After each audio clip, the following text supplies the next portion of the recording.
ఈరోజు మీరు నన్ను హేళన చేస్తున్నారా? మీరు నన్ను ఈరోజు అపహాస్యం చేస్తున్నారా?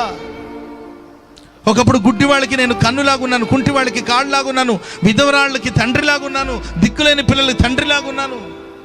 నన్ను చూసి యవనస్తులు దాగేవాళ్ళు, అధికారులు లేచి నిలబడేవాళ్ళు, వృద్ధులు లేచి నిలబడి నన్ను సన్మానించేవాళ్ళు. అందరూ నా గురించి విన్నవాళ్ళందరూ అదృష్టవంతుడు అదృష్టవంతుడు అని పిలిచారు. ఆ అదృష్టవంతుడు ఈరోజు మీకు దురదృష్టవంతుడిగా మారిపోయాడా? డబ్బు పోయేసరికి చిన్న చూపు చూస్తారా? ఐశ్వర్యం చేయి జారిపోయేసరికి చిన్న చూపు చూస్తారా? అవమానాలతో ప్రియులారా కురిగిపోయిన సందర్భాలు ఉండొచ్చు.